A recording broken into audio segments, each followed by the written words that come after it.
Johnny Dollar. Come on back, Johnny. What? I said come on back here is all. Well, why not? Only where and who's that? The where is here in Corpus Christi, and this is Jack Price. Jackson. Haven't you had enough of me lately? Sure we have, but that's beside the point. Now, wait a minute, Jack. Well? Don't tell me you and Doug Johnstone have finally found that old Spanish treasure we were all looking for last week. No, thanks. And I thought we made it plain we've had our fill of that caper. But seriously, Johnny. Yeah. What happened to us out there on Padre Island kind of proves a point, doesn't it? That in this world of ours, you simply don't get something for nothing? Right. And sometimes when you try to, you may lose everything. Like young Jose Pineda lost his life. Yeah. Jackson, from here on, I'm perfectly willing to work for what I need and want. Now that we've got the lecture on philosophy over and done with... How'd you like to take on another case down here? Why not? As long as you're willing to pay the old expense account. Well, of course. Without questions or checking it over too carefully. Oh, hold it. Plus, of course, a nice, big, fat extra fee. Hello, operator. Operator? Must be a wrong connection. The man I was talking to was that fine, generous, self-sacrificing, do-it-for-nothing gentleman by the name of Johnny Dollar. Do it for nothing? Okay, that do-nothing gentleman. That's more like it. Seriously, Johnny. Yes, seriously. Come on down here, will you? Right away. What's up? The makings of an international incident, maybe. Oh, you better call in the U.S. Marines. Be serious, will you? Well, who's kidding? I'm afraid one of my clients is mixed up in the narcotics racket. And you know what that could mean. That he's not long for this world. That's right. Unless you can straighten things out for him. Narcotics, huh? It sounds like a big order. Don't kid yourself, Johnny. It is. And it could be kind of dangerous. Well? You know something, Jackson? Yeah? When somebody calls me in on a case that's supposed to be a lead pipe cinch, I always nearly get my head shot off, like last week. Yeah? So maybe this one that looks kind of big and dangerous, well, who knows? Maybe this will turn out to be a lead pipe cinch. Well, don't bank on it. Oh, I won't. But why not give it a try? I'll grab a plane that'll get me down there first thing tomorrow morning.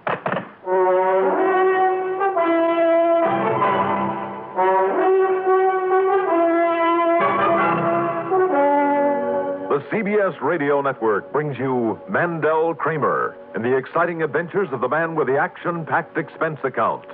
America's fabulous freelance insurance investigator. Yours truly, Johnny Dollar.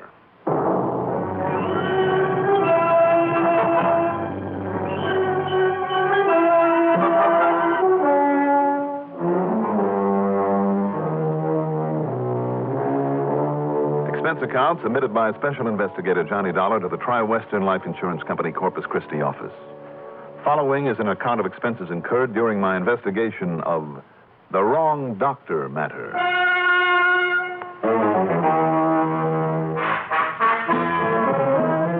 Expense account item 1, shortly after midnight, $132.21.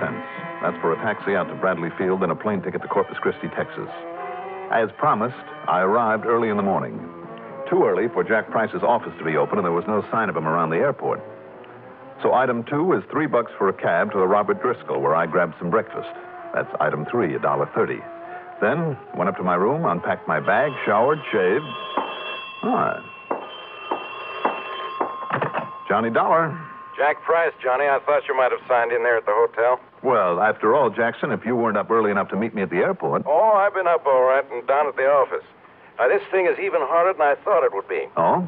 Yeah, you see, this client, his name is Julio Olvera. Sounds Mexican. He is. Now, go on.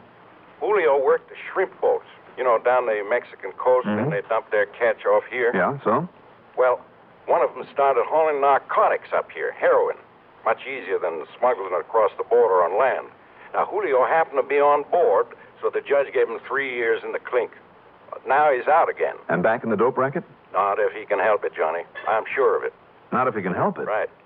But I got a call from his girlfriend, Consuelo Diaz. Real nice little girl who used to work here in this office. Uh-huh. And according to her, well, anyhow, I promised her I'd send for you. Because, Johnny, what's happened is this. I'm listening. Only wait, I try to explain it over the phone. That's right. You're only a few blocks away. Right, so come on over here at the office. I'll give you the whole story. Right. Okay.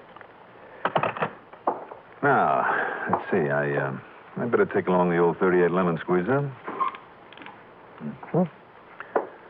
And I'm sure I put my hat somewhere. There we are. Now, off to the races, Johnny. Yes? Room service. Room service? Yes, sir. Sorry, you must have made some mistake. There's no mistakes in your dollar. Isn't the silencer on that thing just a bit corny in this day and age? Back up so I can come in and close the door. Well, sure, as long as you hold the gun and with that chambermaid coming down the hall. I said inside. Never let it be said that Johnny Dollar isn't the perfect host. Try and trick me, huh? You may be pretty big. Too big for you, senor. Oh, my goodness. What's happened? What's happened here? My friend, he hurt himself. But I thought I heard a shot. No, he fell. He fell against the door. He hurt himself very bad. Oh, my goodness. See, you go on downstairs. You get the doctor, eh? Oh, yes, I surely will. I'll get the doctor right away. Yes, pronto. And by the time the doctor he arrive here, Senor Dollar, you will be very dead.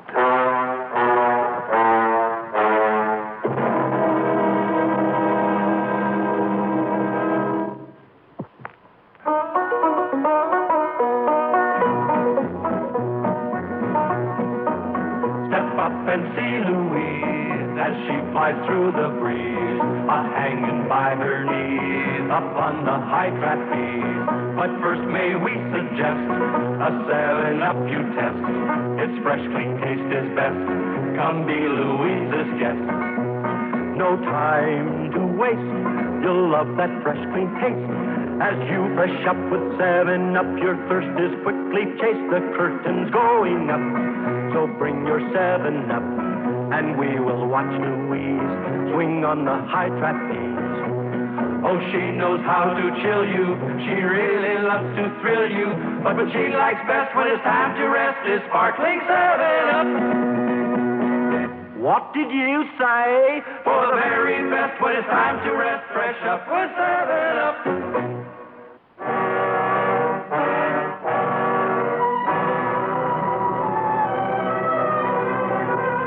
I learned it a long time ago. When you're as outmatched as I was by this big Mexican gorilla, you play it smart if you want to stay alive.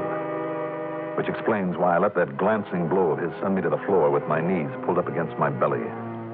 After the chambermaid left as he closed the door and leveled his gun at me. And by the time the doctor he arrive here, Senor Dollar, you will be very dead. I kicked out with all I had. The gun flew out of his hand across the floor, but he left it lay there and turned on me. He was big and he was tough, but that kick in the stomach had slowed him down a little. I caught him with a hard left that staggered him, but only for a second. He came back at me with a chair and everything else he could pick up and swing or throw at me. I tried to get inside of those long, powerful arms to work on his midsection and maybe open him up for a blow to the chin, but he just hung on. I kill you. He locked my arms to my sides, and grabbing his hands behind my back with his powerful arms, he started to squeeze. I break you in two. And a terrible pressure against my ribs and against my spine. I wondered how long before my bones would... Hey, what's going on in there? Open up. He's killing him. Open up in there. Break down the door. First I break you. Open up.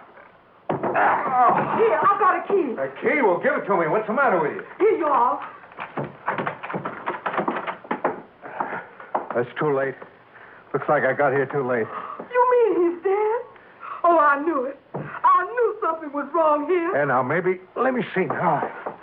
That's why I got you instead of the doctor. You being the house detective and all. I just Wait a knew minute. that- Wait a minute. Where's the man who did this to him? You said it was a big fella? Look, hiding there behind the door. That's right, senor. Oh.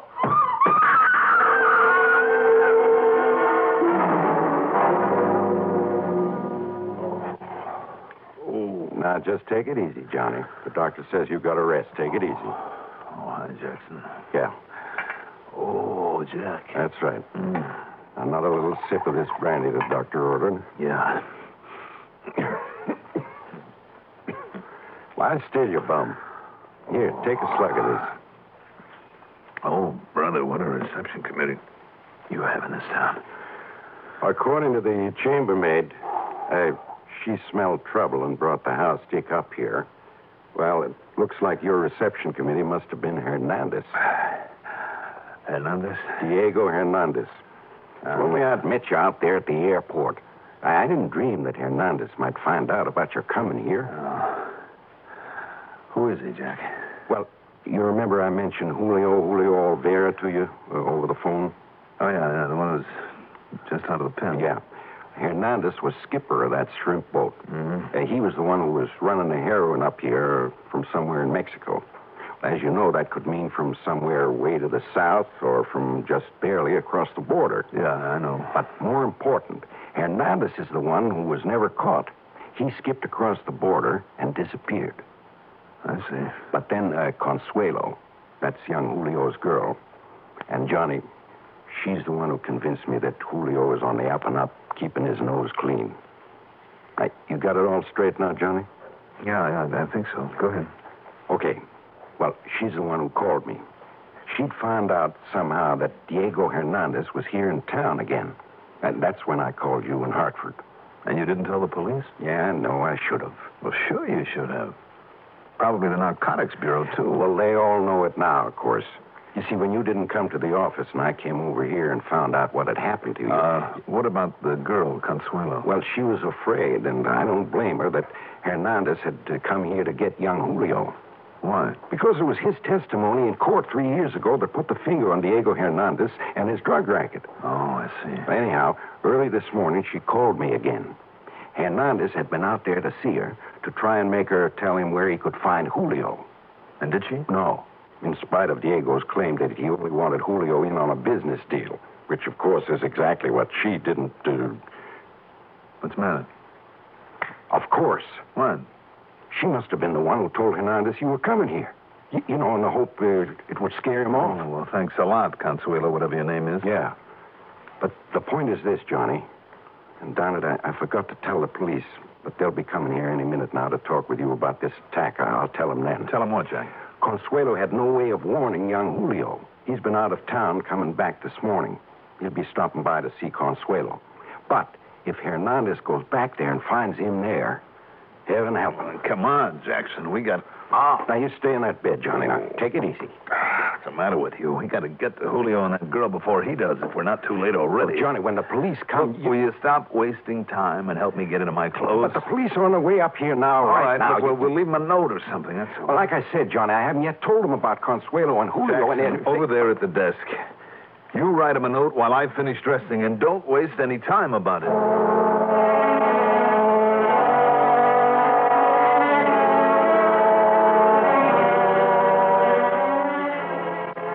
Consuelo's little house was way out at the edge of town, in a very sparsely populated area. I knew the minute that we pulled up in front of it that we'd got there too late. The front door was wide open. Inside was still the smell of cordite from that pistol with the silencer on it. Yeah, Diego Hernandez had got there first, all right, and done his job well. Too well. In the doorway lay the body of young Julio. Just one well-aimed bullet must have killed him instantly. The little Consuelo, young, pretty, dark-haired Consuelo, was still alive. And she tried to drag herself to the phone on a nearby table, but she just lay there gasping, barely out of reach of it. While Jackson called the police and a doctor, I carried her into the bedroom, and I went to work with a couple of wet towels and a bottle of tequila that I found. Then, finally... No. It is no use, senor. Oh, now, sure it is, Consuelo. Sure it is. You're going to be all right. The doctor will be here in a couple of minutes, and he'll get that bullet out of your back. No. With my Julio gone, I do not want to live now. Oh, Consuelo, come on now. Now, listen to me. Listen. Tell me, what was it Hernandez, Consuelo? Was it Diego Hernandez who did this? See? He wanted my Julio to help him again. He wanted him to help him in the heroin racket again. See? To go with him. To help him. To go with him where, Consuelo? Consuelo, listen to me. Did Hernandez tell you where he's operating? See. Where?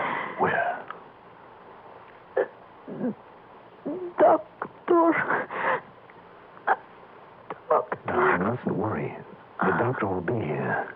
No. Where will we find Hernandez?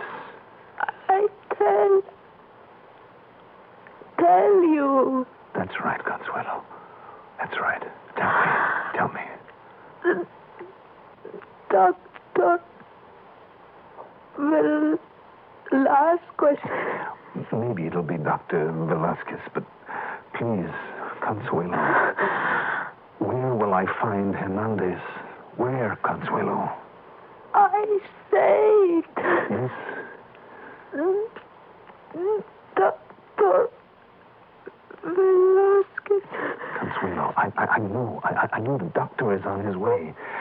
You must tell me, where has Hernandez gone? Doctor. Consuelo, try.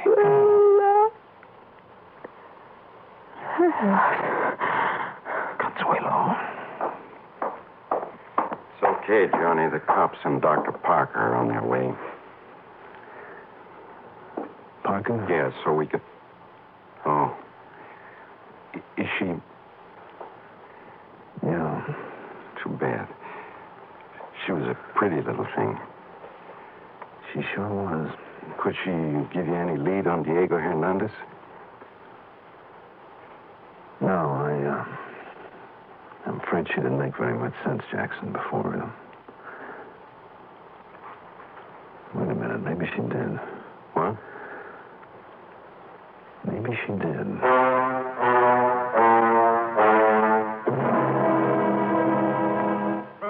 The next 15 hours, I spent down at police headquarters working with a young Sergeant Ortiz, trying to locate a Dr. Velasquez there in Corpus Christi. There in any city on the Gulf Coast, anywhere in Texas even. We must have run up a phone bill of several $100s, but it was no go. Sí, gracias. Muchas gracias. Nothing again, Sergeant? Nothing, sir. Again. Well, unless this map here is lying, we have covered every single town this side of the Mexican border. Look at it. I've circled them all. I know. But if he went to a Dr. Velasquez and the girl was sure of it... Of course, down in Mexico, a name like that is probably as... Wait a minute. What is it, Mr. Dollar? Of course she told us where he is. Here, right in front of our noses on this map. Look, Sergeant, don't you see it? Yes. Only about 50 miles below the border. And others here, other towns also named after people. Here, you see? Here's one called General Bravo. Here's Dr. Gonzalez, Dr. Cos. Little town. The one we care about is this one, Sergeant. The town they call Dr. Velasquez. Yes? And, of course, that's where he works his racket. Right there below the border in Dr. Velasquez. Okay, Sergeant. Yeah, well, Mr. Dollar, by the time the necessary contact can be made with the policia down there, by the time the necessary papers can be drawn up, and look, here it is such a small town on just a little side road, and in such a desert country. Oh, it's all the better. That means if I take things into my own hands, there'll be nobody around to interfere. You would go down there alone, without the authorization? After what Hernandez did? The attack on me, 2 murders, and heaven only knows how many people he's killed with this filthy heroin. You are right. But he has had such a start on you in a fast car. Even now, he could be well across the border. All the better. It's down there in that wasteland that I'm just dying to meet him. And if I'm lucky, maybe I can get down there ahead of him. But how? Yeah, I'll be waiting for him at the town of Dr. Velasquez. But how can you? And the day, it is getting late, Mr. Dollar. Sergeant, whatever I may do from here on out, you know something? It's none of your business. You are right. It's none of my business. Good. I know nothing. Good. If only I knew somebody around here with a light plane I could charter and no questions asked. I mean, if you should just happen to have a friend or a friend of a friend. Of course, you don't know what I'm thinking of, but... Oh, no, of course not. But, why don't we go out to my squad car and take a little ride, huh? It's a beautiful afternoon, huh? Let's go, Sergeant. That little single-engine plane was a beauty. Incidentally, item 4 on the expense account is $250 to that friend of a friend. It was getting late, though, and I opened the throttle wide, flying a rather erratic course in the hope I wouldn't be intercepted crossing the border. Luckily, I wasn't. Then, with only a highway map to guide me, and believe me, the sun was getting mighty low now, I finally found the place I was looking for. The so-called town of Dr. Velasquez wasn't even a crossroads. It was just a handful of ramshackle buildings out there in the middle of a desert, some 20 miles north of the nearest decent piece of highway. Along the rough dirt road leading to it was a bare space where, by wrestling the controls a bit, I managed to set down. Then I taxied carefully onto that road, blocking it off. Why? Because in the last rays of the sun, I'd seen a cloud of dust that said there was a car on the road heading my way. Hernandez? I hope so. If not, I'd simply have to stay there and wait for him. Or rather, stay nearby in a clump of mesquite.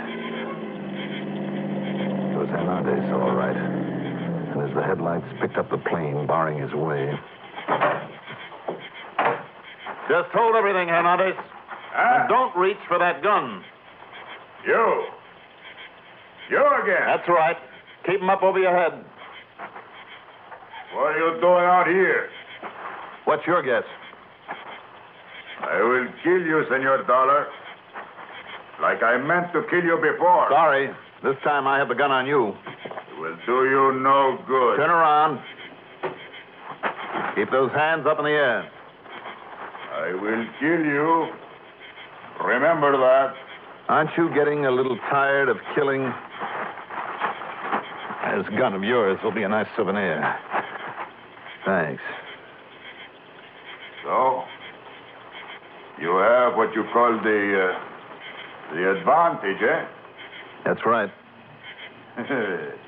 But not for long. Well, we'll see about that. All right, put your hands down slowly. Put them behind your back. You're not afraid to let me lower the hands, eh? Do it, but slowly. Very well. But it gives me the chance, senor. The one chance. Yes, for what? Have you never heard of the gun in the sleeve? No, you don't. No, I kill you.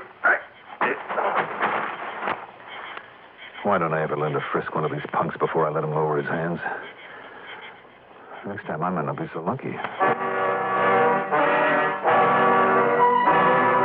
Well after dark when I finally got us back to Corpus Christi, and I had quite a time landing in the small private field from which I had borrowed the plane. Sergeant Otis, of course, denied any knowledge of the whole thing, but I noticed the landing lights were on and waiting for me, and also by pure coincidence, a young fellow from the narcotics squad just happened to be there to meet me. Nor did he suggest that I might have picked up my prisoner anywhere but this side of the border. Just the same, Jackson, maybe it wouldn't hurt to keep this report under wraps for a while. Expense account total, including board and room, and the trip home, $532.40. Yours truly, Johnny Dollar.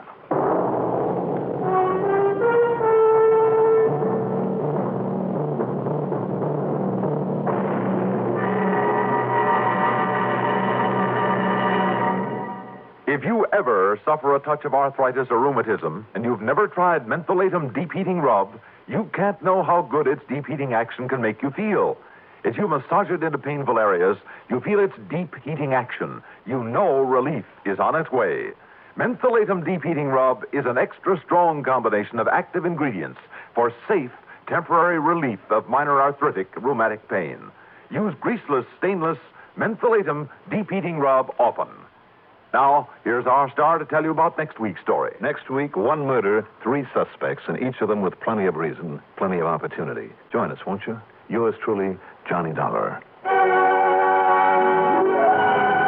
Yours truly, Johnny Dollar, is written by Jack Johnstone, produced and directed by Bruno Zerato Jr., music supervision by Ethel Huber.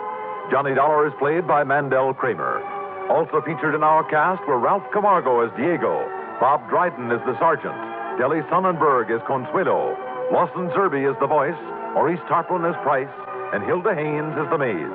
Be sure to join us next week, same time, same station, for another exciting story of yours truly, Johnny Dollar. This is Stuart Metz speaking.